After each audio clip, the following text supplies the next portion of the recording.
fight. We don't have to kill. Everybody in the whole wide world really just needs to chill. No, we don't have to fuss, no, we don't have to fight. Hello, everyone, and welcome back to another episode of Just Chill with Oliver George. This is episode 88, and today, sitting across from me, I have an amazing songwriter, musician, and vocalist that I can't wait to talk to. But before we get into it, I want to remind you, if you are watching on YouTube and you would prefer audio only for whatever reason, you can get that on Spotify, Apple Podcasts, iHeartRadio, and other places like that. If you're listening to me on one of those, though, and you would prefer to see this show, you can come check it out on YouTube. And if you do that, I would really love it if you would hit the subscribe button. You don't have to, but I love connecting with new people, and it helps me grow the channel. So thank you so much if you're just jumping in now or you've supported me since day one.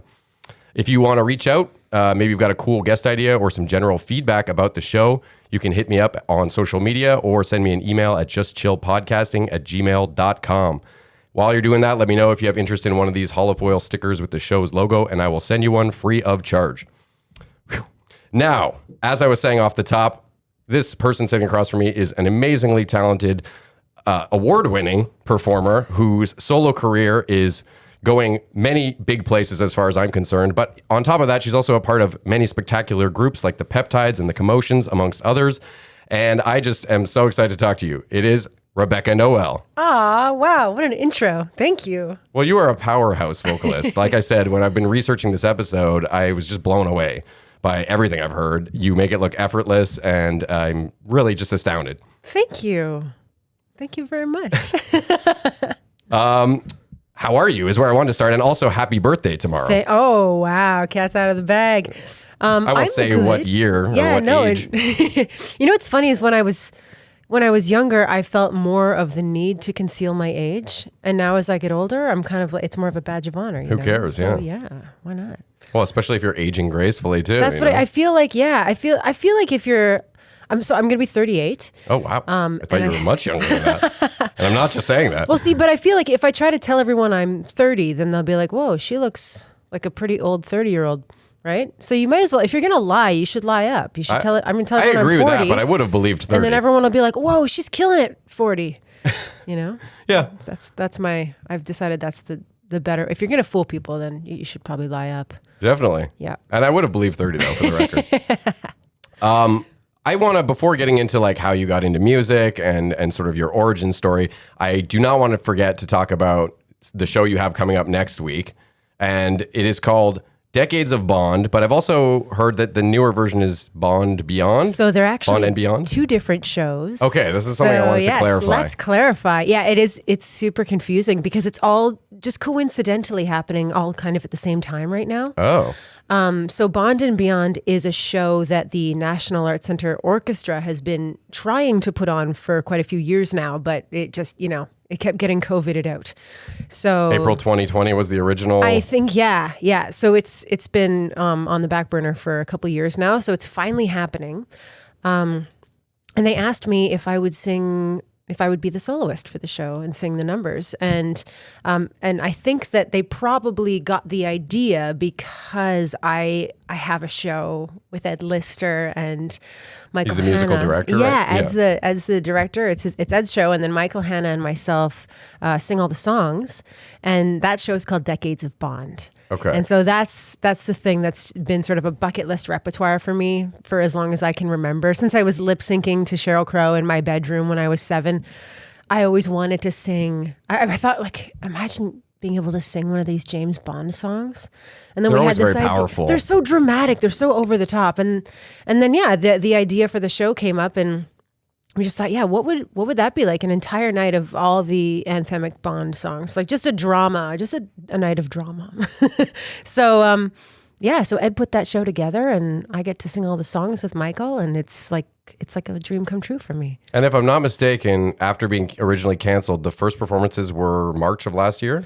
For Decades of Bond? Yeah, am I correct on that? Or? Yes. Okay. Yeah, not last year. Actually, Decades of Bond was another one we were trying to do for a couple of years. We had originally started rehearsing in 2019. Oh, wow. Yeah.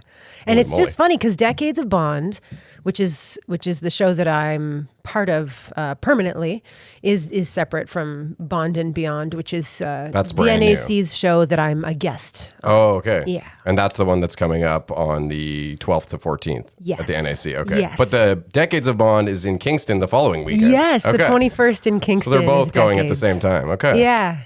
So what are the differences beyond, like one of them is just solo, you by yourself? Is that the Bond and Beyond? So Bond and Beyond, I'm a guest and I'm singing 5 songs. Oh, okay. And then the rest of the night, there's lots of instrumental. It's the National Arts Center Orchestra's concert. It's their concert, and I'm a guest. Okay. Whereas Decades of Bond is a band that I'm permanently part of, and I sing for the entire night in wow. Decades. So I sing on every song. When Michael sings. And we both. Well, I found that interesting because originally I thought it was just you, and then I saw some of the clips and saw that Michael was also singing some of the songs. And I wanted to know, how did you decide who would be doing which songs? Were there some that seemed like maybe they would just be better in a male or female voice, or was it more just the ones you guys liked the most? Because you obviously have the range to do pretty much any song from what I've read.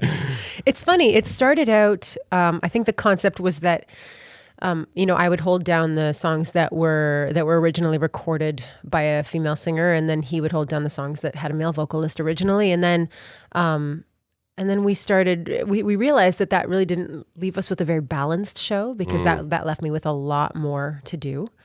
And so then we just started kind of divvying them up based on what we thought would be more suited to that vocalist, and it kind of wrote itself in that regard. Like, I think the songs that Michael sings, I don't even want to try. Like, he just does them such justice, like the Gladys Knight.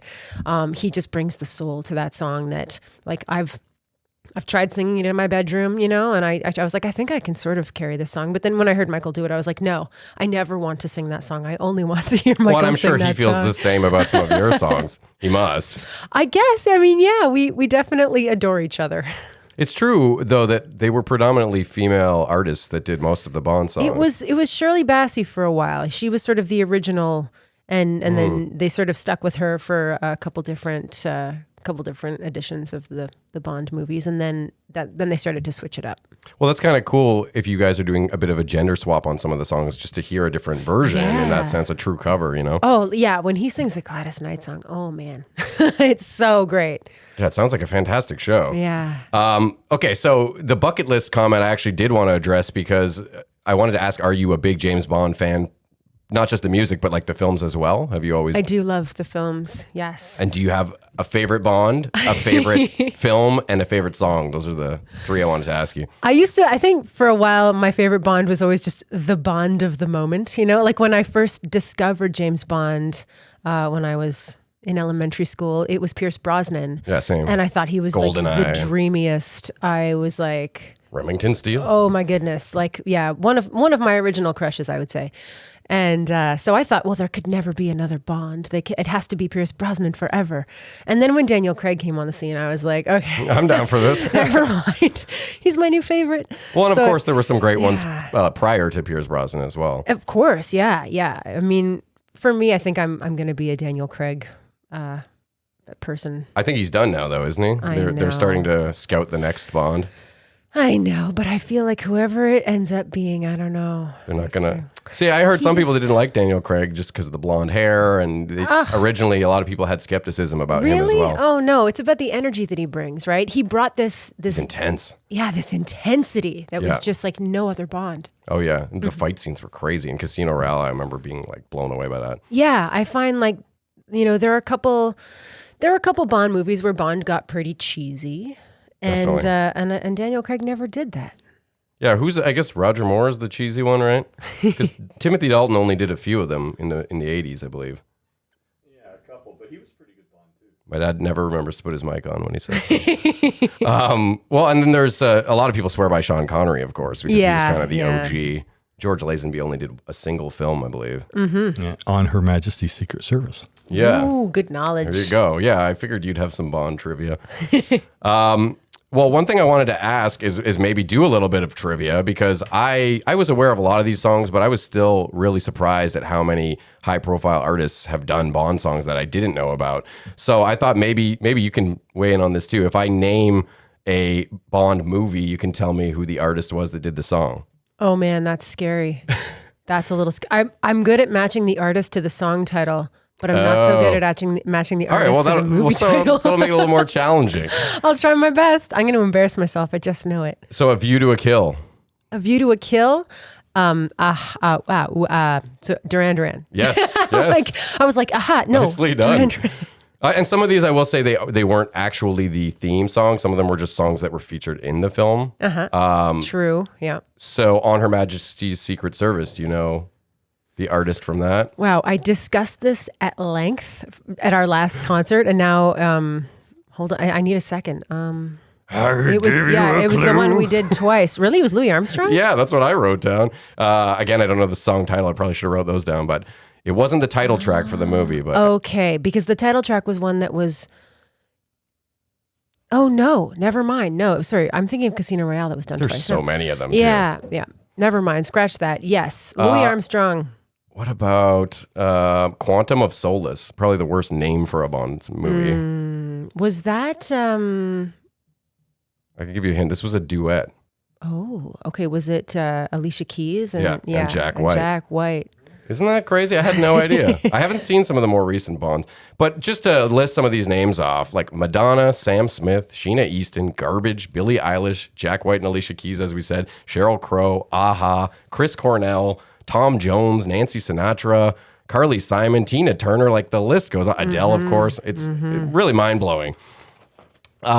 So what was I going to, I guess that's all the Bond stuff. It's kind of like an honor, right? Like any for me, I feel like as a vocalist, that would be the ultimate accomplishment in my career if I was asked to sing a Bond song. Yeah, it's like being knighted or something, right? Retire after that. Yeah. Yeah. Or winning like a Grammy. It's sort of up there, you know? Yeah. Do you have a favorite Bond or Bond movie, Dad? I'm kind of on the Daniel Craig side too. Okay. He really did bring a lot of vitality to the role and a degree of seriousness. And he came in at a time when the fight scenes they did were sort of like the Matt Damon thing. Like they looked real. Yeah. Nothing looked like it was like fake. Flawless. Yeah, it was like this is a real fight kind of thing, and it really got you charged up. So he's right up there. Yeah. Yeah. Okay. Well. Actually, this segues well into it being canceled originally due to COVID. It got me thinking that a lot of guests I've had on, comedians and other types of performers, had a really hard time with that, obviously, because their livelihood was sort of stripped away. So I wanted to know if you had any ways that really helped you cope during the pandemic. Ooh, you did seem very, very active as well. You did seem to manage to still get yourself out there. It's funny because people say that. They're like, wow, you still did stuff. And for me, I felt like such guilt in that I wasn't doing enough. You know, I felt like I did kind of recede a little bit. When COVID struck, I just, like a lot, all of my work disappeared. I also was going through a divorce, right? That happened right at the beginning of COVID not great as well. timing. So it brought me to like probably the saddest year of my life because, the giant life transition, but then also having to move into a new place and then not be able to visit with friends or like hang out, like anything to sort of get my mind off the fact that my relationship has failed and my career is at a total standstill and I don't know when the next time I'm going to work is. And now I live in this strange apartment and like, it was just everything all at once, And I was like, wow. I can't hug my dog because dog goes back and forth still. So that's good. Oh, really? Oh yeah. But Wow. for half the time I couldn't hug my dog. So, and then I couldn't invite a friend over to just like come over and watch silly movies and distract me. There was like none of those things were options. I couldn't go hang out with my parents either because I didn't want to get them sick. So I just kind of sat at home in this apartment where I didn't know any of the neighbors and, just stewing. Oh Yeah. man. And then like not having the distraction of work either, not having like usually if something bad was happening in my life, I would just sort of immerse myself in work and focus on that. But because that wasn't an option, I was just sort of sitting there staring at my empty calendar thinking like, what do I do? I guess I can write. I mean, like I'm feeling a lot of emotion right now. Or record. Yeah. And so I actually did spend a lot of the time like sort of learning how to engineer audio and how to get, a microphone situation happening at home where I could actually send out quality tracks to people. Nice. And so I spent a lot of time studying that sort of stuff, but hitting a lot of dead ends, like just not learning it quickly enough that I would get frustrated. Like I'd have an idea and I was like, I want to record it. And then I proceed to spend the next 3 to 4 hours watching YouTube videos on like how to get a, like buzz to disappear or something. And then by the time I get the microphone sounding good, my idea is just totally gone. Yeah, I think it's hard to do both the performing and the technical side of things. It's hard. I find the technical side really would just like completely zap my creative energy. I actually have a diploma in sound engineering, but it's from 2004-ish, 2005, from Terra, the audio recording. Oh, yeah, Raven Street Studios. Yeah, good school. Yeah, it was a great experience, but it made me realize that every time I was learning that stuff and behind the soundboard, I was always jealous of the person performing. And I was like, okay, I think I'd rather be on that side of the glass. Not that I do that in a big way either, but it wasn't for me. Like I knew pretty much by the end of the course that I didn't really want to make this my career. You know? As much as I respect the people that do that, it's a very hard thing to master. And also the technology is constantly changing and the techniques are constantly evolving. So you really have to keep up on it if you want to stay fluent in that language. Yeah, absolutely. Wow. Well, I'm glad that you're able to get out and do all that stuff again and have those outlets at your disposal. Honestly, when I finally got to perform again, I started, people started doing live streams. People started like trying to figure out other ways to do it. Yeah. And so as soon as that started happening, then I became more active and performing from my living room. But even that's not the same. Now that you're like in front of big crowds again, it must be really energizing. Oh man. I remember the first time getting back in front of a crowd after not having been in front of one for like 2 years. I was so nervous. Like it was like that 14-year-old anxiety just came back, like the sweaty palms and everything. I know it well. Oh man. Check out the intro of this episode where I was like, every time. I don't know. Anyways, sorry to cut you off, but it's something I can relate to very much. Yeah, the nerves came right back. Yeah. It's crazy. And then when you get into the swing of it, it all kind of dissolves away. Every time I do an episode of this, the first 2 minutes, I'm like, and then, you start to flow into it. Like that in a show too. Like second or third song, then you hit your stride and then you're good. Yeah, you don't look nervous at all from the clips. I always put like, whenever I'm planning a set list, I'll usually have my first 2 songs I try to make them the easiest songs, just in case I get that nervousness. That's smart. Yeah. Well, because it's got to be really scary. It's scary enough to be performing, but when you've got like a 9-piece orchestral unit behind you that are all kind of following your lead, so to speak, it must be adding that extra layer of like, if I screw up something, it's going to throw everybody off, That's funny. That's a lesson that I sort of learned this year, was that if I have a lot of musicians on stage with me, I don't want to be the band leader because I can't. I can't give cues if I'm singing, if I'm trying to perform. Yeah. And so that's like part of the luxury of playing in a band like the Commotions or with Decades of Bond, is that, Brian Aslan is the musical director for the Commotions and Ed Lister is directing Decades of Bond. And so they're giving all the cues to the band and I just get to do my thing and know that everything behind me is taken care of. Oh, that's great. Yeah. Well, I was going to say, the other groups that you're in, they're all big, large rosters. Yes. Like the Peptides and the Commotions. And what I thought was really cool too is that both those groups, if I'm not mistaken, have multiple vocalists and you sort of share that spotlight, which is not something you see that often. It's true. Yeah. With the Peptides, it's really an interesting recipe. What a cool band, for the record. If someone hasn't seen their video, I was like, so funky and awesome. So there's 5 vocalists and each one of us, it's almost like, do you remember when the Spice Girls... they all had their individual identities, like they were all, and we all have personas, but they're just our personalities, it's not put on. It's just, we all contrast each other so much in our musical approach, but also in our personalities. Some of us are really extroverted and then some of us are a little bit more quiet and we just like fill in the gaps with each other. It's really special. Yeah. It creates a really interesting dynamic. Yeah. Wow. Yeah, we actually had one of your bandmates on this show. Who? Juan Miguel Gomez. No way. Yeah, him and another friend, Jason. I don't know if you know Jason, bass player. No. I'll show you a picture of him after. Juan, yes. Yeah, Juan is a great guy as well. Yeah. Yeah. That's why I love the Ottawa scene. There's Juan so much. Is hilarious. He's so funny. He's a true rock star when you see him. He is. He's such a badass. I remember when I first met Juan, he was really quiet. So it took a while for he and I to for me to really understand his sense of humor and his personality. And now he's just, I get him. He's a cool cat. Oh, he's hilarious.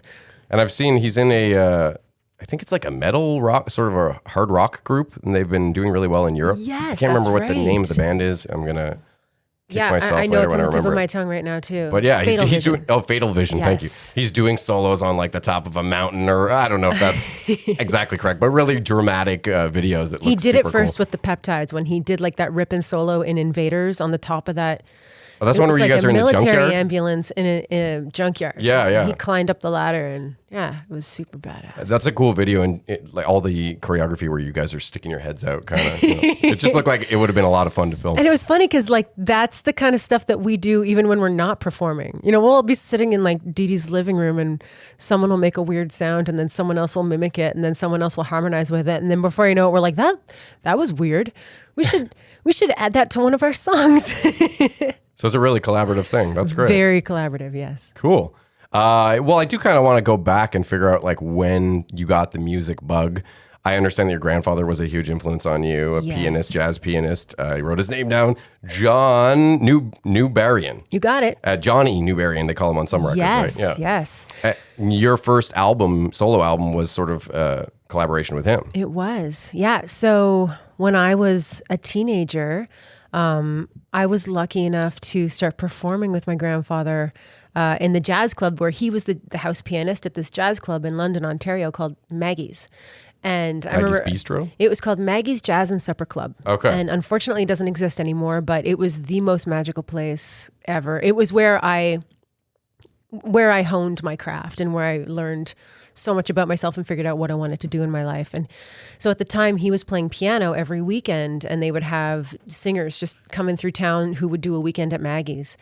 And Cool. then finally, after a couple of years of observing that, my grandfather suggested, like, why don't you be one of the singers at Maggie's? And I, at the time, wasn't doing anything. Like I had never sung in a band. I knew that I loved singing, but that's all I really knew at the Had you been time. told by others that you were a good singer at that point, or? Yeah, like I'd done some like musicals at school and like sung in the choir. Okay, and so you weren't only singing in the shower or something. well, I had never really done a solo thing before, been in front of a band. So I didn't even know like that whole suggestion kind of terrified me. But then I thought, well, no, I'm going to be with my grandpa. Exactly. And we can get together weeks in advance and like run over the whole show as many times as I need to do it. Yeah. And we did do that.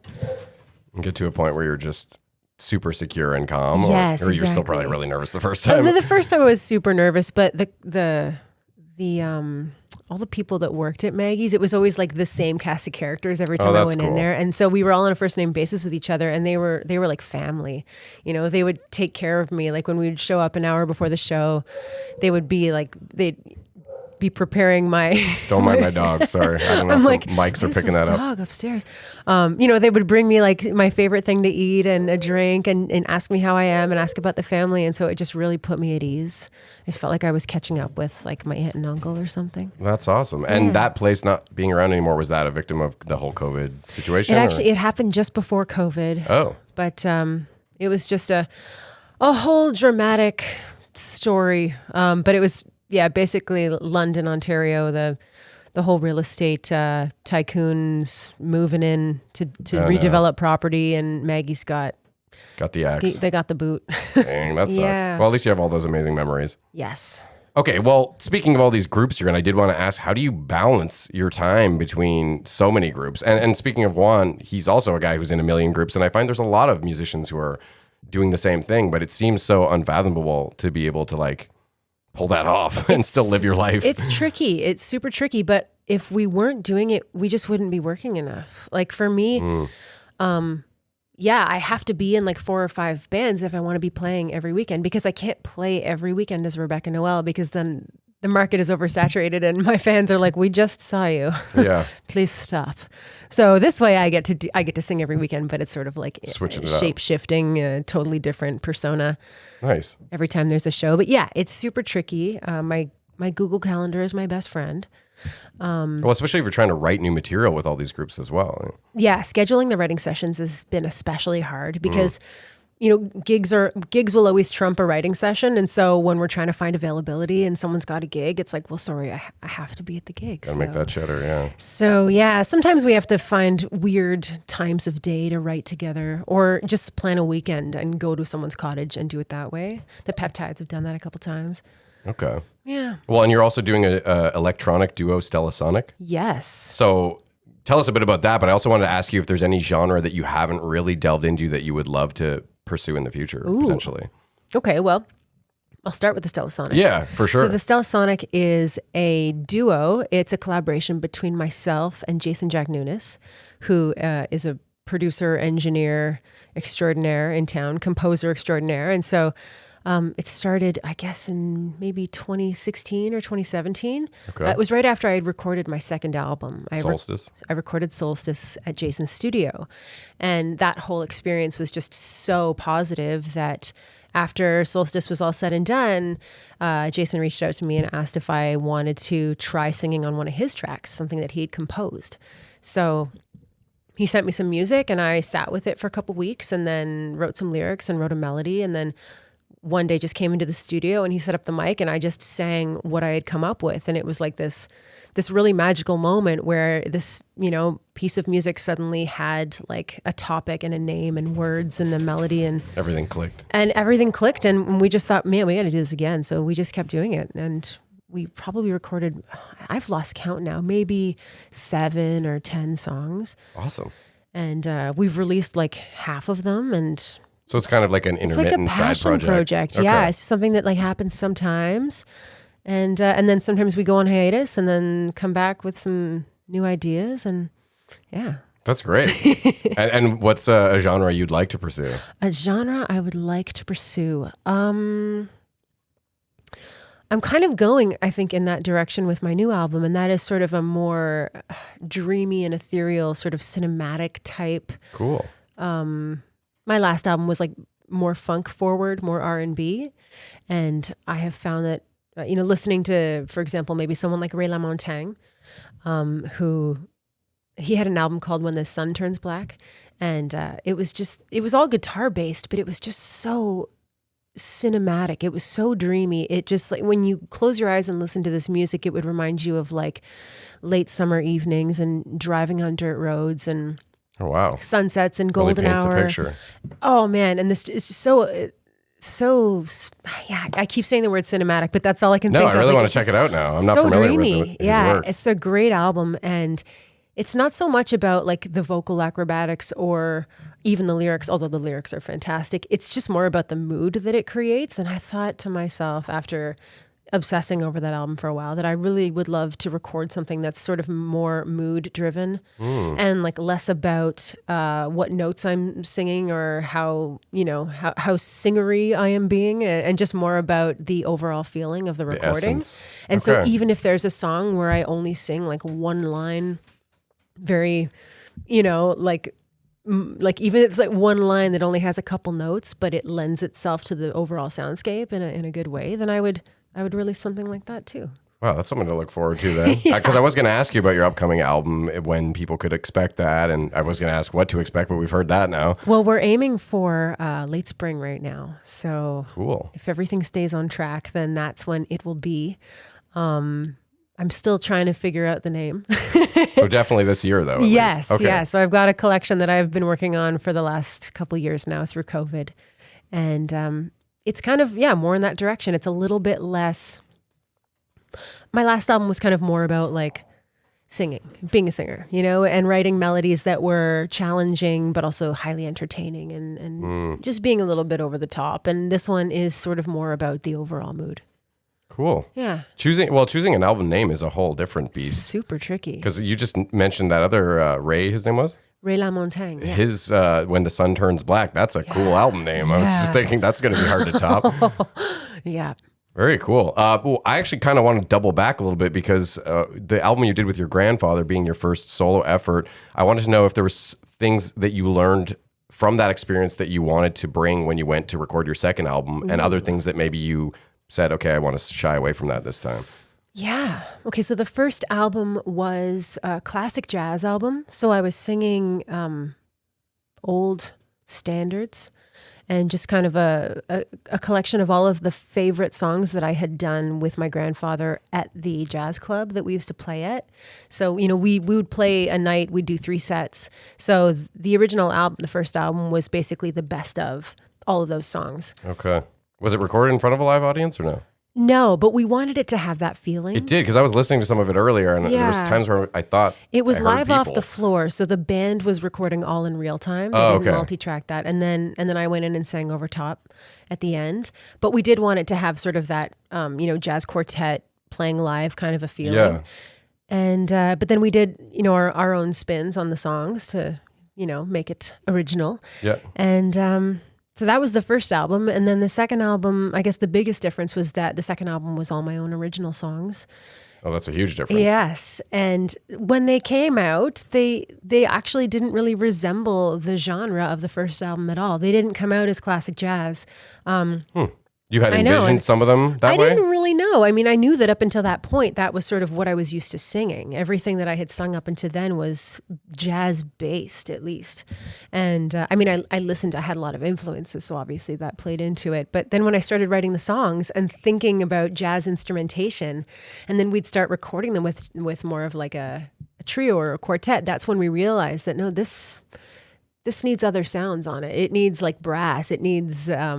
it just got way more funky. It almost kind of in a Jamiroquai direction. Took on a life of its own. Yeah. Wow.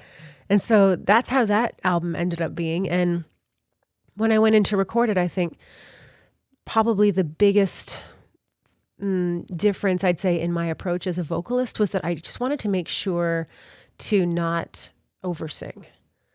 I think that for me as a young singer, that was sort of a trap I fell into pretty easily. Was oversinging was like, I can hit this crazy note, so I'm going to do it.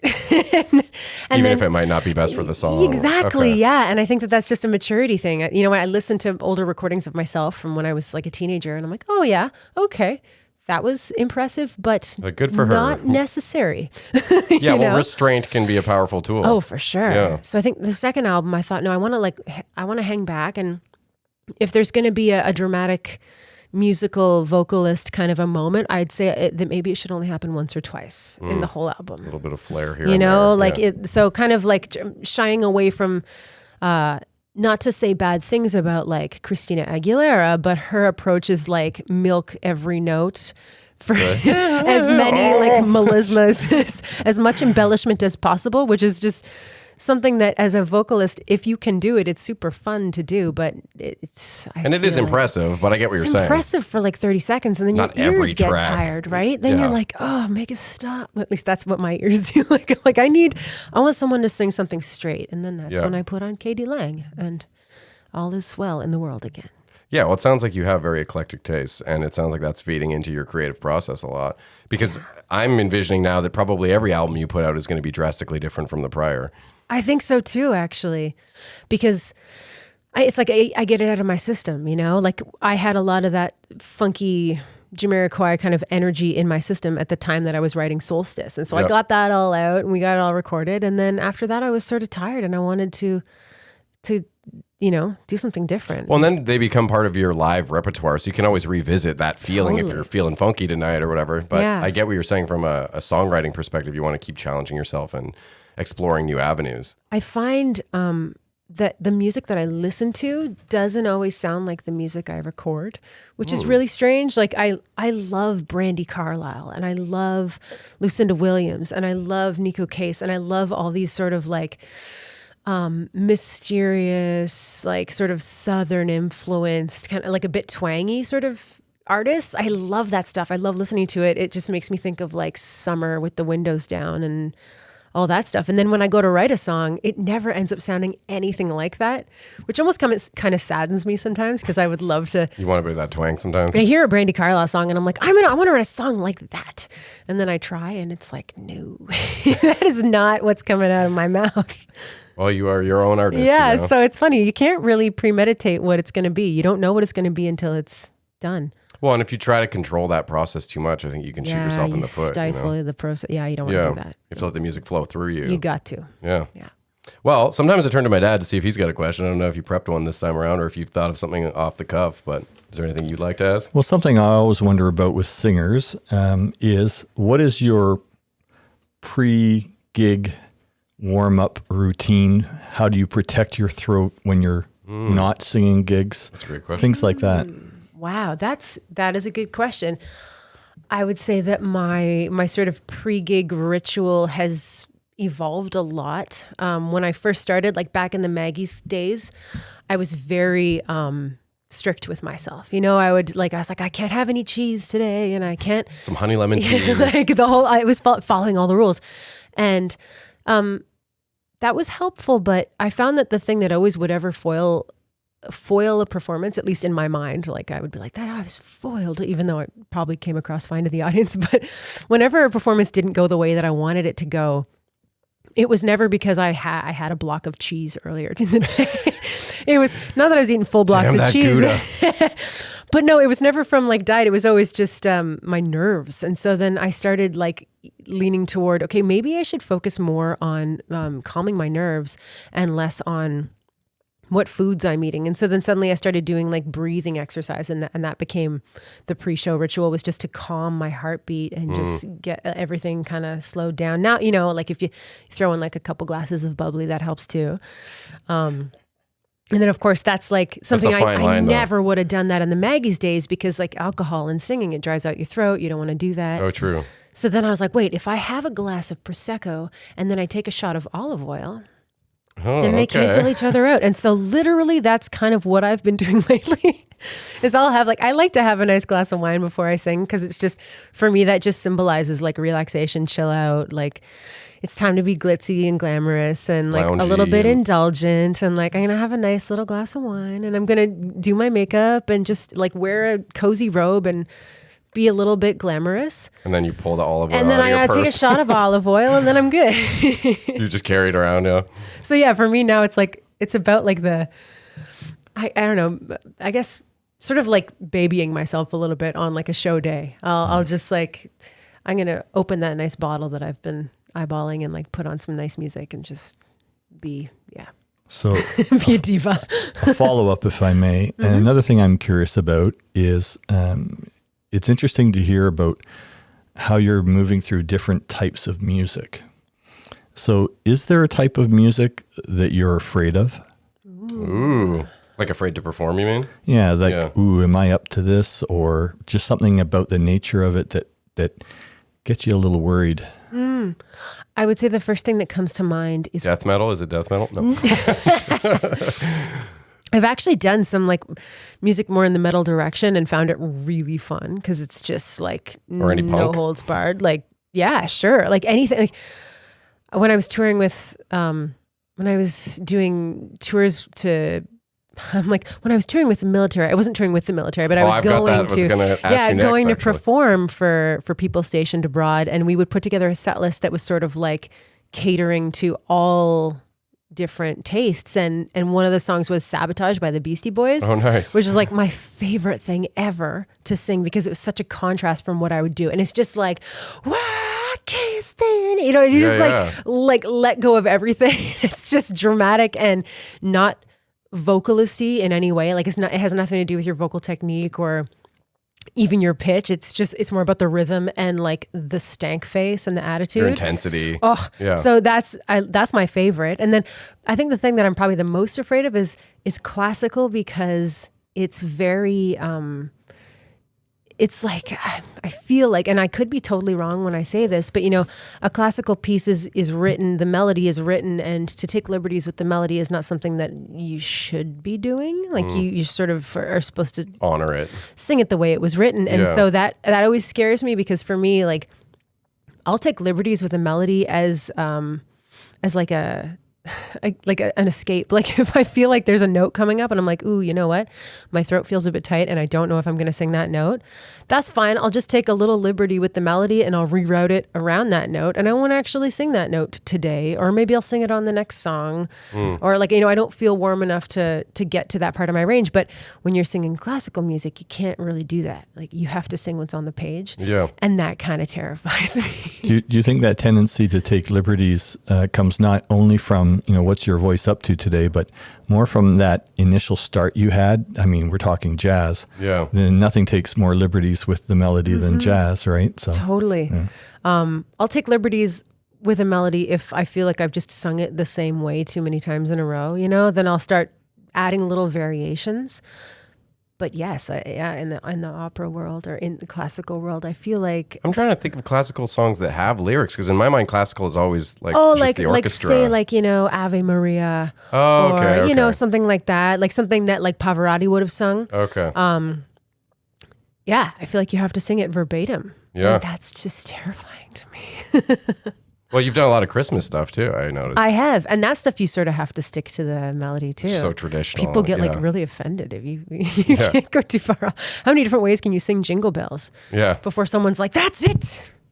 Yeah. Did you say 2-horse open sleigh? No. That's not what it is.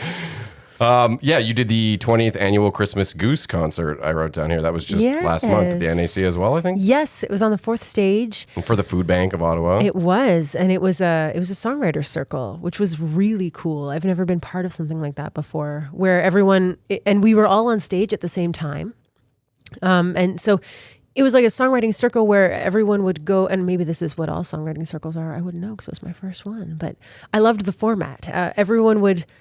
In the circle would take turns doing their song, and if someone was singing one of their own songs and you kind of got a sense of what the melody is, you could hop on harmonies for the final chorus, and that's sort of encouraged. Oh, wow. Or if you're like, oh, this song needs a shaker, you can just sort of grab the shaker and start playing percussion, and it's kind of like a jam. Semi-improv. Yeah, and everyone just sort of starts joining in. That sounds and super fun. when we all kind of join each other on each other's songs. And so we gave each other heads up of like, here's what I'm planning on doing. If you want to, hit the stage with your mandolin, I will totally welcome that. And I sang backup on like backing vocals on some people's songs and did some percussion. And it's just a really magical musical exchange. Yeah, that sounds amazing. Yeah. Doing something for the food bank and also, like you said, performing for the troops, that must be a really powerful feeling to be doing it and benefiting others like that, as opposed to like a lot of the arts is somewhat self-serving, like, hey, look at me and I want the record deal. And, Yeah. but that's, you're helping people with your music. That must be a powerful feeling. Definitely. The gratitude is huge. Like especially when I was traveling to perform for This was in Kuwait, right? the soldiers. Yeah. The people stationed abroad. We went to Kuwait. We also went to the North Pole a couple times. I wanted to ask you about this too. The last place we went right before the pandemic was in Mali. Oh, And cool. that was a total fiasco trying to get there. That's Africa, correct? Yes. Okay. Yes. Checking my geography. Yes. And when we finally got there, we went there to do a Canada Day party. And we were supposed to arrive the day before we actually ended up arriving. And that was just because leaving Ottawa and, our flight from Ottawa to Toronto was canceled because of weather. And then we couldn't get from Toronto to Munich. And then we were going to go from Munich to Senegal. And we missed one flight, and then it was just like a domino effect. Yeah. And the organizers were like, we have to get you there for Canada Day. Like we can't do a Canada Day party on the 2nd. It has to be on the 1st. And so then they split the band up because they were like, oh, there's one seat on a plane going to Casablanca, and then there's 2 seats on this plane going to Paris, and then you guys can go from there to Senegal, and you can go from there to. And so we just all split up, and we were all texting each other, and we're like, where are you? And he's like, I'm in Chicago, and it was like mayhem. like 48 hours of total travel mayhem and not knowing where your bandmates are, and calling back to the woman who was coordinating all the travel, and she was like, okay, so far it looks like you and Tyler Keeley I was playing piano. She's like, it looks like you and Tyler are going to make it, but Jamie is stranded. Jamie's our drummer, and Jamie's stranded in Chicago, or it was Toronto. I think it was Toronto. So you might have to just do the whole show with you Songs, and a piano. So I'm like, we're going to do Sabotage with me and a piano. That's going to be something else. But we were still like discussing, like a plan. We're like, what will we do if it ends up being a duo show? And there's like a couple of 100 soldiers outside in the desert wanting to party. And we've... Oh, okay. So this was again for soldiers. I was wondering why they would be doing a Yes. Canada Day celebration I'm in sorry. Africa. I should have clarified. Yes. No, so I sort of was guessing that it's along the the way. whole but- Canadian contingent at the UN base in Africa, in Mali. Okay. And so we were going there to perform on the Canadian compound. And there were people from other countries there too. There were some Dutch soldiers and some German soldiers and some French soldiers that had all come to the party as well, just to celebrate Canada with us. Who doesn't like the Beastie Boys? Oh man, it was a party. Wow, that sounds fantastic. But we had been traveling for 2 days, and Jet lag and we didn't know if we were going to have instruments by the time we arrived, Good because Lord. the instruments had been lost, and I didn't have like clothing that wasn't like the stuff I wore on the plane. Oh no. So you're like washing your underwear in the sink in the airport kind of What situation. else can go wrong? Jesus. Yeah. Okay, we're a barbershop group now. Yeah. Yeah. Wow. It was an adventure. But yeah, to go back to just the appreciation that we felt, going to these places where these people have been so far from their families for so long, doing really grueling, terrifying work. And you're bringing a piece of home to them. Yeah, and we show up, and we had tried to learn a bunch of Canadian repertoire as well. So we had like some real magical moments doing like a medley of just a bunch of Blue Rodeo songs. Like Gordon Lightfoot or something. Yes, exactly. And just bringing that party and seeing them, all sitting and then eventually standing, but just in the front row, just like swaying back and forth. And they had these the little paper Canadian flags. Oh, that's awesome. And everyone was just the glowingness, like the smiles on people's faces, like it was their first time being able to actually relax. I mean, no one's ever really fully relaxed when they're, on a United Nations base, but like more at ease than usual. Not physically out there, and just being able to just like have a drink of some pretend beer and listen to a band play. That's so cool. Yeah. Well, Kuwait, I wanted to ask you because that's Afghanistan, right? Yeah. I believe. Okay. So. Well, Kuwait is its own thing. Oh, it is. Yeah. Okay. Well, I'm showing my lack of knowledge on the But Middle very East. close, yes. But it's dangerous nonetheless. So I wanted to know if there was a point during that you were ever at fear of your own safety or a little on edge about that sort of thing. We heard some stories of there were some people sort of charging the compound, I guess, when we were there, just sort of trying to, I guess, just scare, intimidate. There were like people making improvised rockets, explosives and things, like trying to throw them over the walls or there was always just sort of this threat that was always ongoing. It actually was more scary in Mali than it was in Kuwait. Oh, yeah? In Kuwait, we were a little bit further away from the violence, whereas in Mali, we were literally like 1 kilometer from like serious combat. Whoa. So how do you keep your cool performing during that? Like knowing that's in the back of your head, you don't really understand it until you're in it, because going to like when we were approaching Mali and we were in the Herc, they did this, I'm going to get this wrong, but it's something like a combat approach or a battle approach where they stay as high as they can for as long as they can. And then right when it's like the last possible opportunity to start descending to land is when they do it. So it sort of feels like you're in this plane that suddenly just goes for a nosedive. Oh my God. And it was the same thing taking off. It was like taking off like a rocket. We want to get as high as quickly as possible. So, and of course they explained it to us. They're like, well, we're going to stay high and then we're going to do this kind of like a really short, steep approach. And that's just in case people want to try to hit the plane with rockets or something, and they just sort of explain that. Is there like a significant threat of that, or it was more just them being overly precautious? I didn't really ask them. You're like, I was like, give me there in one piece. I don't want to know how serious this is, but I'm just going to, I trust that this is what you're doing. I trust you guys, right? Afterwards, I remember like a year later, my dad had sent me this article saying that in that time, in that geographical location, that was actually the most dangerous place on the planet to be.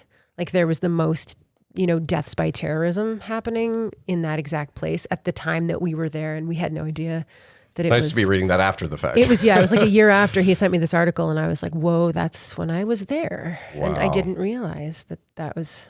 That's a little bit haunting. Yeah, I know that they wouldn't bring in civilians if it was too high of a risk. Yeah. But there was still a lot of safety protocol things happening. That's absolutely insane. Yeah.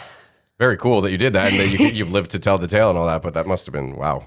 Especially learning that later and going, shit, I could have died. Yeah. And then I remember actually the New Year's Eve of the year that we were there, I was at a New Year's Eve party and this girl walks up to me, and it's a party just completely unrelated to, it was actually at Dee Dee's house. Dee Dee's one of the Peptides. And I was at Dee Dee's house and we were just having a little New Year's Eve party, and this girl walks up to me and she goes, I just want to thank you for coming and playing for us on Canada Day. And I was like, playing for you? And in my head, I was like, no, I was in Africa on Canada Day, And then I was like, were you in Mali? And she's like, yeah, I'm a helicopter pilot. And I was there, and it just meant so much to have you guys cool. there. It was amazing. She just like... What are the chances? Yeah, I couldn't believe it. It was like a house party. There was only like 20 people there. It was, it was crazy. And so she said, yeah, we still owe you a flight. They were going to take us up in the helicopter when we were there, but because we had arrived so late, we sort of missed all of the that opportunity. Yeah. Yeah. Wow. It was amazing. Okay, well, seeing that you've performed in Asia and Africa and the Middle East and the North Pole, which I'm going to get to in a second, I just wanted to know if there was anywhere in the world that you are like longing to go and perform. Yes. I want to do a winery tour in Stellenbosch in South Africa. So, okay, I would Just not have north known of where that Cape was. Town. It was the last place I went before the pandemic. It was, I went to South Africa with my partner, and we spent a couple nights in Cape Town and then a couple nights up in the wine region, which is called Stellenbosch. And it was just the most spectacular place. And I feel like we didn't stay long enough. Like it was just a couple days there. And the night that we were checking out, we had stayed at this winery. And the night that we were leaving, they were like, "Oh, too bad you guys are leaving. There's like a jazz quartet that's going to play out on that patio." And this patio was like surrounded by vineyards and then these giant mountains. And it was just like the most magical setting. And I was immediately so envious of that jazz trio. Like I was like, "Oh, I want to play that gig. I want to stay. I want to sing with them." Like I just want to do that. That would be incredible. And then that's when I had this idea, like, wouldn't it be so cool to just tour all the wineries with a jazz quartet and just do like a jazz tour of the wine region north of Cape Town in South Africa. And then you've already got the wine. You just eat man. olive oil. And That would be, yeah, that's my dream. that's so cool. That's my current dream. It may evolve in the years to come, but that's the thing that I'm kind of dreaming about right now. Maybe it's the weather outside that's making me dream of it. That's a great answer. Yeah. Well, if we can revisit the North Pole, because when I read that, I wasn't sure if that was just a nod to Christmas. Like, yeah, we performed for Santa, because I thought the North Pole was not like a Not landmass in the way inhabited. that, yeah, like Antarctica is a big giant land thing, but I was always under the impression that the North Pole was just floating ice.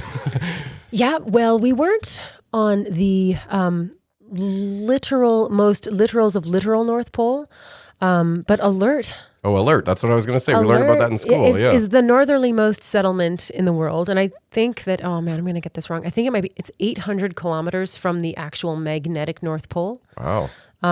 So it's just on the tip of like the most northerly landmass. Yeah. And when we were up there, yeah, the first time I went up there was in polar darkness. So it was just nighttime for 2 weeks straight. Ugh. And then the second time I went was daytime for the whole, we were there for a week. Those both sound terrible. The daytime was way worse. Oh, yeah. I would think it would be So- really depressing having no sunlight for 2 weeks. It was kind of fun, actually. I found the nighttime way more fun. I don't know why. We were inside this compound. It felt like an emergency all the time. Like, there's like all these big locks on the doors, and they had all these different protocols in place for like, oh, if polar bears come onto the compound, then like the doors lock and no one goes outside because there's polar bears. Or if the temperature drops below -50, also no one goes outside. There was just all these these protocols in place for like, if this happens, we do this. And it just, I'm starting to think you're a bit of a thrill seeker. it felt like an emergency, but it felt like a really safe, like warm, cozy emergency. Yeah, they had the protocols in place for that. And it's like this big, what is it? Kind of like hexagonal shaped building with all of these, there's 2 floors and then all the hallways where people are like living on sort of the outer. Interesting. That's where all the little like apartments and bunkies and rooms where the accommodations. Yeah. And then in the center is where the cafeteria is. And then sort of the gathering spot where there's like kind of this atrium where people hang out, where there's just like movies happening and you can get like coffee, tea. There's always like freshly baked cookies any time of the day. You just go down to the atrium. You're like, well, let's go check out the atrium. And then there's just people watching movies, eating cookies. And then you just hang out, and then we'd go to the mess and have a glass of wine and play pool. And Did you see polar bears when you were there? No, I didn't. Probably for the best. I heard about them. Apparently they had been there like a couple weeks prior to our arrival. Because they will eat people, from what I've heard. Oh, for sure. Yeah, they're very, very dangerous Yeah. creatures. So if there's like, a lot of people stationed outside, just kind of on guard, watching. And then if there's any outside danger, then the whole place goes into lockdown, which is like super exciting. Because I mean, I never felt like I was in any sort of danger, being in this like very secure building and with like heavily armed people. Like I feel like Feels like a movie or I'm something. good. Yeah. Yeah. Yeah. But daylight for a week, you must have some crazy blackout Daylight blinds. for a week was insanity. Yeah, you have crazy blackout blinds, but your whole, like, for me, I found the perpetual night, like going to bed was fine. I could do that. I could sleep at night, but the perpetual daytime, sleeping was not a thing. You'd wake up at 3 a.m. to go to the washroom, and then your brain would just be totally on because you'd be like, oh, it's noon. It looks like noon. And Was it a circadian rhythm? Is that what they call it? Yeah. so messed up. So I didn't brain is like just that as hardwired. much. And also because in the summertime, there is a bit of a thaw, even at the North Pole. Like it melts down to like rocks and gravel, and you can see the rocks and gravel. Okay. And there's actually patches of melted water. Like on some days, it might go up to like 5 degrees or something. That's warmer than I would have thought. Yeah. And so on Canada Day, because we were there for Canada Day when we visited in the summertime, they did a polar bear dip where we all jumped in the Arctic Ocean on Canada Day. And the ocean was actually, the water was below freezing. Like it was -3 degrees. It wasn't frozen because it was salt water, but it was below, it was like the coldest water. Like you can't do an Arctic dip like that in Ontario because it would be frozen at 0. Yeah. But yeah, it was below freezing, and there was just enough of a thaw that we could just get in up to our shoulders. And so everyone just ran in, and we had to take like a full medical before being allowed to do the polar bear dip. Well, how long do you actually stay in the water? Probably not long. Oh, you just run in and you immerse your body and then jump out. Then you run out. But you have to immerse your body. Like it has to go up to your neck, or else you haven't done You it. didn't do the real deal. Yes. You have to hope that it doesn't turn into an actual polar bear dip when...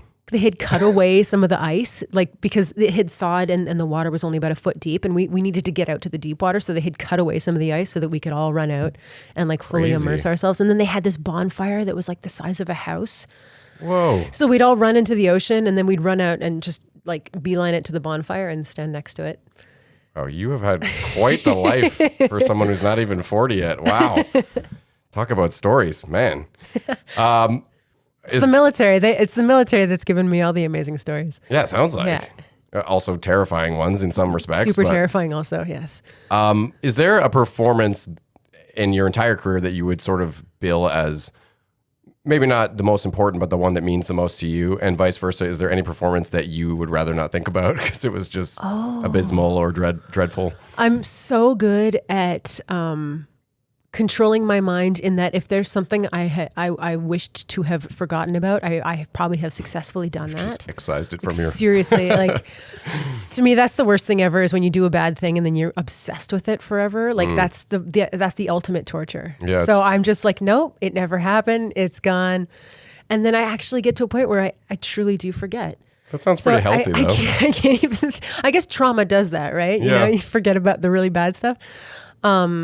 So I can't even think of a really bad thing, but... Well, you're also a really good singer, so I imagine that you probably... I know there have been really bad moments, because right now trying to dig it up, I'm like getting this weird feeling in my body, like no, Rebecca, don't go there. Don't think about it. But the best, there have been so many. Or just one that's the most important to you on a personal level. I think the one that stands out the most was... I was on a show called La Voix, which is... The Voice, right? The Voice, yes. The Canadian edition of The Voice, which was picked up by a production company in Montreal. And so it was formatted completely in French. And at the time, I was less comfortable in a fully francophone environment. I just, I could just barely get by. Like I could understand enough, but to speak it, I was... Did you have to sing in French as well? Or? So yeah, it was the first time that I was ever asked to sing in French. And I was terrified because I'll sing in French to my regular audience because they're forgiving, and also most of them are Anglophone. So they won't catch those. Yeah. Whereas this one was, you have to sing in French to an audience of total strangers, all of which are francophone. So if you make a mistake, like it's not going to go unnoticed, Yeah. And so that pressure was... And yet you were still the first runner-up. Let's just point that out. You it turned out well, but leading up to it, that was the scariest thing ever. And I was trying not to think of the weight of the situation. Like they were like, this show has more viewership than when the Montreal Canadiens were in the Stanley Cup Finals. And this is to me, that's insane. That's huge. And this is in the province of Quebec. And so to go and do this thing that I've never done before in front of an audience that doesn't know me. And then also trying to do my best at something that's not native, like not my native tongue, but is their native tongue. It was like totally terrifying, but I had great coaches. It makes it that much more impressive that you placed so well in the end too. Thank you. Well, really, I mean, you're talking about how out of your comfort zone you were, and then so uncomfortable. Silver medal ain't bad. Man. I felt like it it affected my ability to really be myself, because I'm usually a little bit more laid back or goofy or like playful on stage, but on that show I was never any of those things. I was always like super uptight and like sweaty palms. Understandably, yeah, though. yeah, And was it the same format as the English version of the show where they spin around in their chairs? And exactly. Okay. Yeah. I kind of was going to ask you about that as well, because I know like reality shows kind of look staged a lot of the time, or I just wondered what the feel was when you were actually there. Or did it feel kind of It was forced more real than I was expecting it to be. Like I thought there'd be more safety nets. You know, I'm like, this is television. They want the program to be good. They don't want people to go and fall on their faces. Although that does make for really good TV. But that's supposed to be like the auditions at the beginning of American Idol. No one wants to see that at the end. Like, so they invited me to be on the show. I was originally contacted by a producer from the show, and they were like, we think you'd be really great on this show. And I remember watching an episode and thinking, like, that looks like a lot of fun, but I don't think that my French is good enough. I think that I'm going to embarrass myself. And I said that to the producer. I was like, I would love to. I'm really flattered with the invitation, but I feel like I'm going to make some like really awkward television. And that's probably not what you guys want. And they were like, no, we'll help you. Like, we'll make sure that you don't, fall on your face. And I was like, I really want to trust you. But in the back of my mind, I'm wondering if you're casting me on the show as like, so that I can be that girl that falls on her face. The stupid anglophone. I don't know, right? I don't know what it is. I don't know what's the storyline here. There's got to be one. It's like, it's television, angle? Right? Yeah. And they were like, no, well, if you stumble on something, we can stop and we can go back and we can work on it and make it so that you're happy with what you've done. Oh, that's comforting. I was like, I love that offer, but I'm still terrified that you're just saying that, But just trying to coerce you into it. Yeah, I was terrified. But so I think there was like a big trust issue happening for like the first half of that show.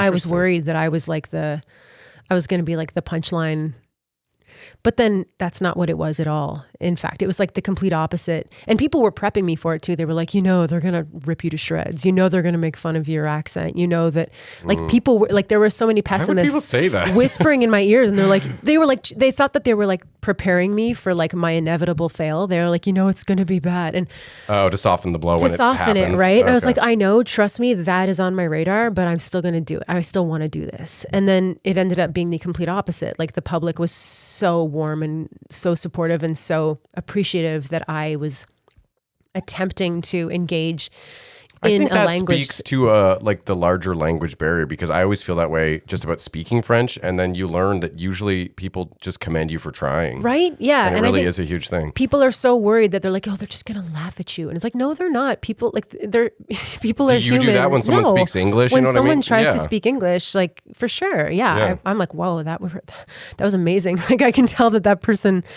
this is not their, their native they're really tongue. trying. Like, yeah. Yeah. No, that's. I think that's just our internalization. I think everybody does that. Everybody worries that everyone's going to point and stare. And yeah, we laugh just expect that like everyone's a jerk, but that's not true. There are some, but there's not everyone is a jerk.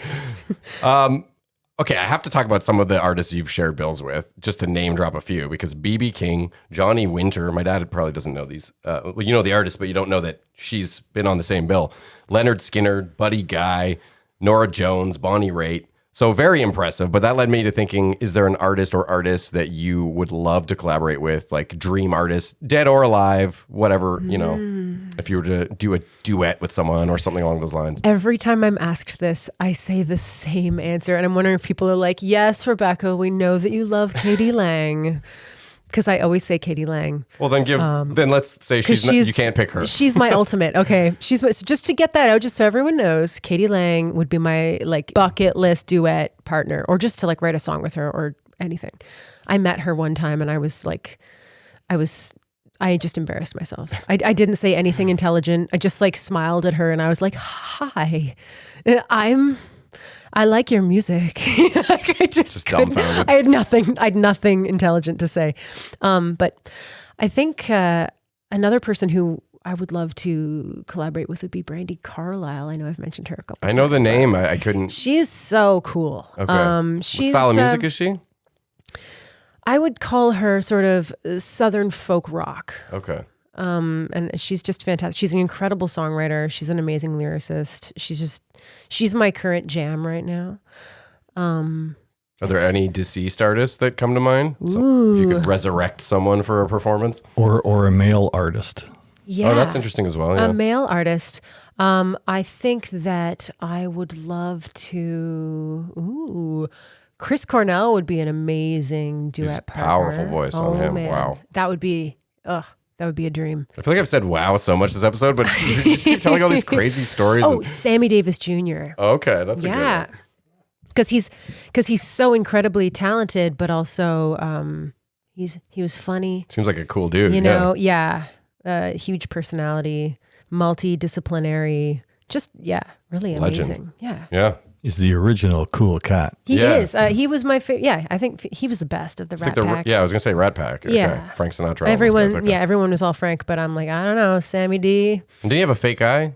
Is that correct? I don't know. Yeah, he only had one eye. Yeah. No way. Yeah. Okay. Yeah. I knew something about him. I couldn't Cool. tell that. Wow.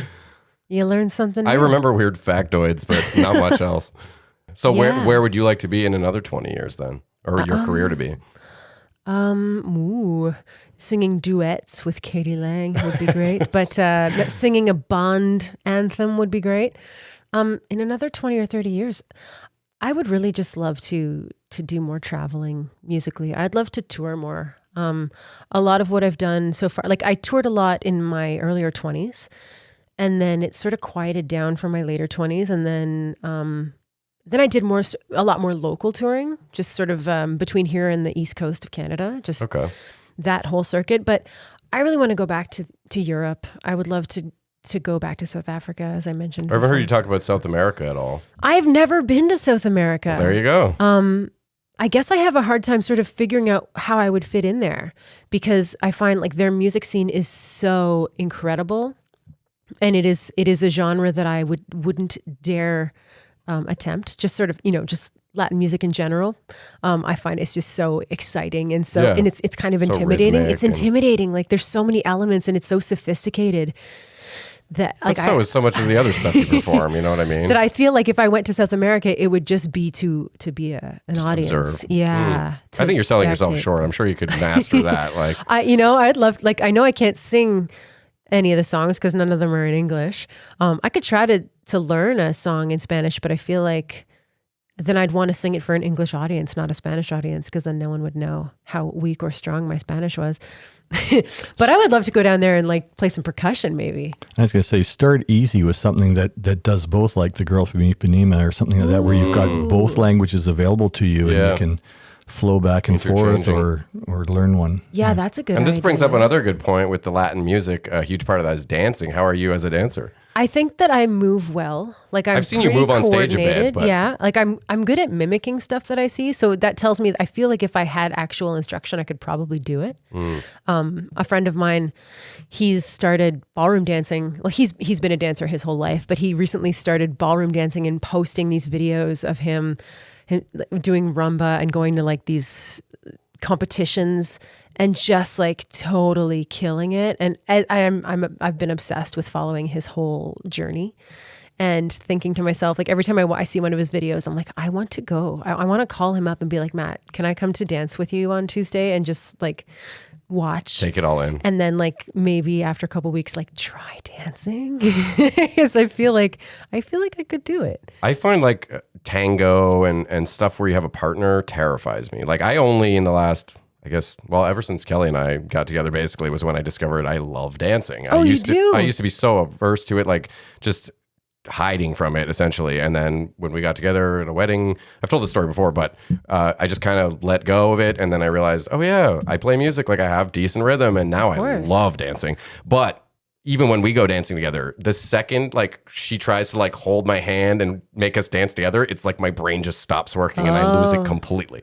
So I think that like, yeah, the idea of dancing with a partner is very scary to me. It is a bit scary, actually. I'll dance next to somebody and do that whole like partner thing. But the actual like spinning someone around and the dip and all that. Because it's a whole, there's like a template that you have it's like rules almost. There's numbers and steps and things that you have to follow. Well, and also just that You can't synchronizing with freestyle another person as opposed to just being in your own element and just sort of feeling it on your own, you know? Yeah, it's like you'd have to learn with a partner and then just sort of always be with that same partner, so that if you ever found yourself at a nightclub in Havana and you wanted to just like hit the dance floor and improvise, you'd already be on the same page because you had been dancing already together. Yeah, there's probably some people who are the opposite of me who can only dance with a partner and find it terrifying to dance on their own. That's probably, if you learned that way, I guess. Yeah. Really is the main factor. Well, I think we've almost gone over everything. There's one question I asked last episode that I was thinking about making a mainstay, which I just think is fun. If you could order a magnificent pizza, what would your 3 toppings be? Oh, only 3? Yeah, I know. It's a little limiting. Although the first person we asked, his first topping was, I'm only going to have 2 toppings. So he chose to like just give one of them Did up. he just go with like a margarita? What did he? No, he did basically a Hawaiian. It was like pineapple and some sort of meat, like ham or something like that. But he didn't want a 3rd topping. He said that was too, I don't know, not overwhelming. That's the wrong word, but just too crowded, I guess. Yeah. Whereas I'm more like you. I always put way too many. I like I'm weird. I like onions on a pizza, but like I like them to be cut in squares, not in like long strips are strands. gross. Yeah, that doesn't work. Shallots are the way to go. Like cubed onions, and I really love fresh basil. Okay. I might do like a margarita, but just like add some onions. Is that weird? Basil throws me off. I would have said basil. I know they're both correct, but that It's funny. My parents' dog is named Basil, but like they call him Basil, I call him Basil, and it's just this whole. I think family. either are okay. It's just a dialect thing, or is Basil the man's name and Basil is? I think basil is when you have an EL at the end, like Basel, Switzerland. Oh, weird. I always wondered how that was pronounced. I always thought it was Basel or something. I don't know. I don't know how it's pronounced. Maybe I'm wrong. I don't know. Maybe it could be basil So for sure. onion, basil, and Oh, I get 3. Yeah, 3. Oh, hey. And cheese and tomato sauce don't like they're already those are they're included. given. Yeah. Okay. Then let's go onion, basil, Whatever it is. basil, and You're just gonna want pizza after this. this is so hard because I want a meat on there, like some hot sopressata or something. But I also really love tomatoes, like fresh tomatoes, like. Yeah. Yeah. Tomatoes can make a pizza kind of sloppy, though. I find You if have they're to too have wet, like a good crust. There has to be a good cheese barrier happening or you're there. getting a flop to that. Yeah, because is it a thin crust or like a colonnade style? This is a relatively new Because question. if it's a colonnade style, like a San Marino Gabriel's, style, like big, thick ones, then I would want like green pepper and olives. Oh, olives are one of my main for sure. and like pepperoni, just like a deluxe. But yeah, otherwise, okay, yes. I've been dragging on this question forever. No, that's because okay. This is very important. I like this question because everybody likes pizza, so I feel like everyone is weighing in when they listen to this. Okay, hot sopressata? Am I saying? I don't even remember. Prosciutto? No, like it's like pepperoni, but it's just bigger. So a spicy meat. A spicy pig meat. Italian sausage kind of a thing. Okay. And then and then the basil and the onions. That sounds do pretty good. Right on. I don't think I ever asked my dad, but maybe this pizza question has gone on for too long. I don't I'm know. curious. Yeah. What, me? Yes. Yeah. What would you put? Well, to be honest, I'd like the Hawaiian with olives, green olives, though. I hate Kalamata olives. They have to be The green. black ones? Yeah. Now, do you hate Kalamata olives just on pizza or just in general? In general. Okay. Yeah. I would say I lean that way as well. I'll eat them, but they're nothing compared They don't to a have green. the structural integrity of a green olive. Yeah. Yeah. I'll eat them too, like when there's no other choice, but I would never choose to eat them. I really like Sicilian olives, like the ones that are still pretty green. Yeah. You kind of have to like chew You them can off. get some gigantic olives too at the so olive good. They're, bars. like really buttery. Yeah. And salty though. That's the thing you Yeah. got to worry about. There's so much sodium in Yeah. olives. You're just like dehydrated afterwards. And the other thing you brought up actually, which I hadn't even really considered, is the thickness, because I am not a thin crust. Like if I'm eating pizza, I want like a pillow for the crust, you know? See, I've spent a lot of time in Italy, and just because I'm obsessed with it, I'm an Italophile. That's what I call myself. I okay. just like to You love pretend. the culture. I like to pretend I'm Italian. You could probably People pull are it like, off you go there look-wise. all the time. Do you have family there? And I'm like, no, I'm not even Italian. I just go there a lot. I would have believed you if you said you had Italian roots. Like, I'm like sort of ambiguous that way. I can sort of just. well, even when we were talking about South America, I was like, Yeah, you I could could be probably, Argentinian, who knows? Yeah. But yes, after spending a lot of time there and just doing pizza their way, it's so different than the colonnade style. It's like it's a completely different food, you know? Yeah. It's like light and The crispy. mozzarella. And it's just an appetizer, right? Like And they'll just do those it's blobs not of meant to fill you mozzarella up. Yes. without actually like even covering the whole pizza. I was which lucky find interesting. enough to go to the pizzeria that was touted as like the best pizza in all of Italy by the Italians. That's a And bold claim. my friend Paolo, who is a musician and a photographer in Italy, he took me there on one of my visits. He was like, "Would you like to have the best pizza in all of Italy?" And I was like, "Yes." And he's like, "Okay, we just have to drive south for 8 hours." And I was like, Worth "Let's it. do it." So we drove all the way from like northern Abruzzo, which is like up near the top of the Adriatic, all the way down to Naples for pizza. For pizza. That's amazing though. I respect that so much. Oh, it was good. Yeah, I'm trying were to the like days. lean towards thinner pizza because obviously calories wise, it's the smarter decision as you get older to start to enjoy thin crust pizza. But I just can't say when it's like cracker, like overcooked and you're like chomping these hard bites. I don't do it. Like Tennessee Williams has got some pretty serious pizza game. And also Joe's Pizza in Almont, which is where I just bought a house. And now I'm going to be like, Oh wow. Congratulations. eating the Joe's. Yes, thank you. Oh, that's a big, huge life achievement. The I said achievement? achievement. You said I achievement? swear to God. You can't make this shit up. We go to Barney's down the street here, which is phenomenal pizza. I don't know if you've ever had it. Where's Barney's? It's like right over, just go past IKEA over the little bridge and it's just off to the left. It's kind of hidden. It's in not the best neighborhood. That's about the only downside to getting your pizza there is you Did might it used get to be called stabbed by a Benici? crackhead. Is it different from Benici? No, I think they've been On Barney's. Iris? No? Okay. And they have, no, it's not on Iris. It's like the other side of the 417. You go over. Okay. Anyways, great I love place. all the pizza. I meant to say all the people. We're just We're like- so Pizza puns are hardwired. I was taking going to us say, over. I love all the people in like Sweden right now who are watching this and they're like, would you guys stop it with all the local pizza? You're like, don't think we have that many excluding Swedish us. fans, Yeah, but- they're all All all right, the you're right. It Swedes. might make them a little crusty. they're That one was on purpose. That one was on purpose. wow. Okay, well, that's. I've got one question left, which is the season 4 question I've been asking everyone so far this season, which is, what is the shittiest job you've ever had, or just the one you hated the most? Oof. Ooh. Everyone's got one, at least. Okay, so I was the Ace Bakery bread detective. Hey, Ace Bakery, we all love their bread, right? We're not slagging Ace Bakery's bread because their bread is fantastic. But I worked for Ace Bakery and my job was to go, and this was the first job I ever had. I was a teenager. Was to go to they were just moving this product into Ottawa, and they would half bake it and then they'd flash freeze the loaves and send them to Loblaws, and then the bakery at Loblaws would finish the baking process. But they wanted someone on the ground to go to the grocery stores and make sure that the breads were being baked to like the right degree of finishedness. So that they weren't being represented badly. Yeah, like- so it's like, oh, this is undercooked or overcooked or whatever. Like, what a weird job. and so my job was to go to the store and just like check out the Ace rack and make sure that it was like being displayed properly. And then we would do like samples. We'd be like, "Would you like to try some rosemary and olive oil focaccia?" Or "This is our cranberry loaf," and we would like taste test the bread. And so every time I would show up at a grocery store, like there was this one guy in one of the bakeries and he'd be like, "Oh, it's the Ace Bakery bread detective."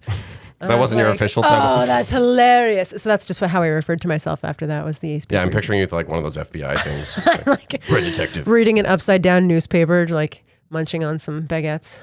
If we're going with the puns, that job sounds like a real pain. Oh, French, wow. French for bread for our Man, non-French that was listeners. next level.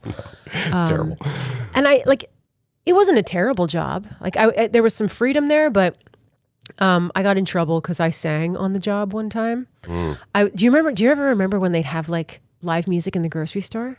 No. Yeah. So when the like Great Canadian Superstore first opened and they had the 2 levels, like it was like, You would have a performer? they had like live music and there was like Weird. a guy with a guitar. And one time I was bread detectiving and then I knew the guy with the guitar. I was like, "Hey, Bill," or whoever it was.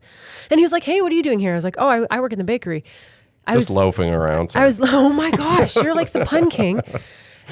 And then, yeah, he was playing music and then he's like, you want to get up for a number? And I was like, heck yes, I do. So I got up and sang, but I was like fully in my Ace like uniform. And so then when I got back to the bakery, they were like, "What are you doing? And I'm like, I was on break. I just took a break, sang some songs, Yeah, like that's harsh to kill that and then I vibe got fired. for singing on the job. This story just got even weirder. Oh my God, that's the best answer I think for the whole season. I mean, we'll see what else people come up with for the rest Got of the season. myself fired by singing. You got yourself fired from being a bread detective. Let's not forget that part of this story. Wow, that's gonna be hard to top.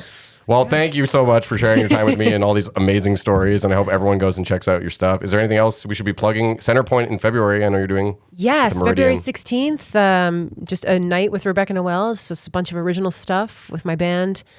And then yeah, The Bond shows. Bond and Beyond next week and Decades of Bond after that. Check your That's what I got going on. local listings. Well, I'll post some links and all that. And I hope people check out all your stuff on YouTube and everything as well. Yeah. And all the best to you in your future endeavors. Thank you very much. Thank you. We always high five at the end. Thanks for having me on the show. Yeah, for sure. This was so fun. All right. Well, thanks for watching. Bye.